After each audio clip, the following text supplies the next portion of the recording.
अगर आपको लगता है कि आप और आपका परिवार इस देश में पूरी तरह से सुरक्षित है, तो आज आपका ये वहम बहुत बुरी तरह से टूटने वाला है। कभी सोचा है, जब हम पर कोई मुसीबत आती है तो हम सबसे पहले किसके पास दौड़ते हैं? पुलिस के पास, प्रशासन के पास। लेकिन तब क्या हो जब वही रखवाले किसी की जिंदगी नरक बना दे, और वो भी उस इंसान की जो सिर्फ सच दिखाने की हिम्मत कर रहा था।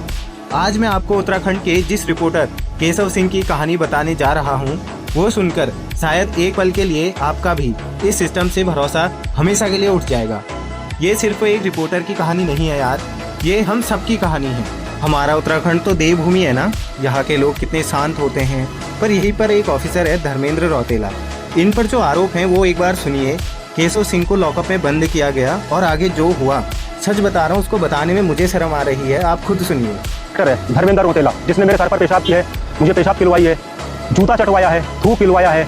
एक इंसान के साथ ऐसी दरिंदगी, और गलती क्या थी उनकी? उन्होंने पुलिस स्टेशन के अंदर हो रही जो अपनी मनमानी है उसको एक्सपोज किया। जब कोई ऑफिसर अपनी ताकत के नशे में इतना अंधा हो जाए कि उसे इंसानियत की कोई अहमियत ही समझ ना आए, तो आप ही बताइए हम इसे क्या कहें। बड़े बड़े न्यूज़ चैनल्स तो आप सब देखते ही होंगे, वहाँ आम लोगों की तकलीफ के लिए कोई जगह नहीं बची है। वो आपको बस इधर उधर के मुद्दों में उलझा कर रखेंगे। पर जब कोई सच्चा पत्रकार जमीन पर आकर हमारे और आपके मुद्दे उठाता है ना, तो उसकी आवाज़ को कैसे हमेशा के लिए शांत कर दिया जाता है, इसके ताज़ा उदाहरण हमारे उत्तराखंड से ही है। उत्तरकाशी के स्वतंत्र पत्रकार राजीव प्रताप सिंह को ही ले लीजिए। उन्होंने बस इतना ही किया था कि एक सरकारी अस्पताल की बदहाली और वहाँ चल रही शराब पार्टी का सच दुनिया को दिखा दिया। नतीजा, अगले ही दिन से उन्हें जान से मारने की धमकियां मिलने लगी। वो लापता हो गए और 10 दिन बाद भागीरथी नदी के किनारे उनकी लाश मिली।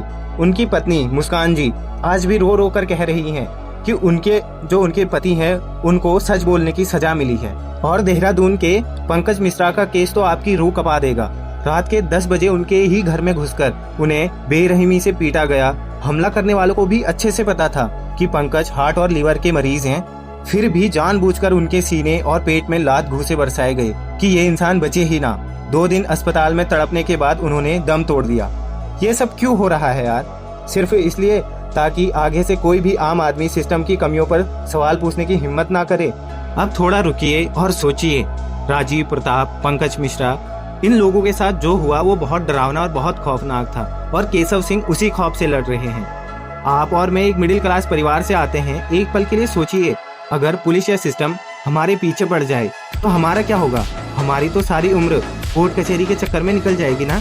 केशव सिंह आज वही सब झेल रहे हैं, हाई कोर्ट के चक्कर काट रहे हैं, वकीलों की भारी फीस, और एक मूवी का डायलॉग है ना, तारीख पे तारीख। एक आम आदमी इन सब में टूट जाता है यार। पर केशव भाई की हिम्मत को दाद देनी पड़ेगी। इतना अपमान सहने के बाद भी और दूसरे पत्रकारों का हाल देखने के बाद भी वो बंदा पीछे नहीं हटा। वो आज भी अपने लिए और हमारे लिए इंसाफ मांग रहा है। और सच बता रहा हूँ, ये सिर्फ केशव की, राजीव की या पंकज की लड़ाई नहीं है। अगर आज हम इनके लिए आवाज़ नहीं उठाएंगे ना, तो याद रखिएगा, कल जब हमारे या आपके साथ कोई नाइंसाफ़ी होगी ना, तो हमारे हक में बोलने वाला भी कोई नहीं बचेगा। आज केशव सिंह अपने अकेले के लिए नहीं लड़ रहे हैं, वो मेरे लिए, आपके लिए और हर उस इंसान के लिए लड़ रहे हैं जिसकी आवाज़ इन बड़े लोगों ने दबा दी है।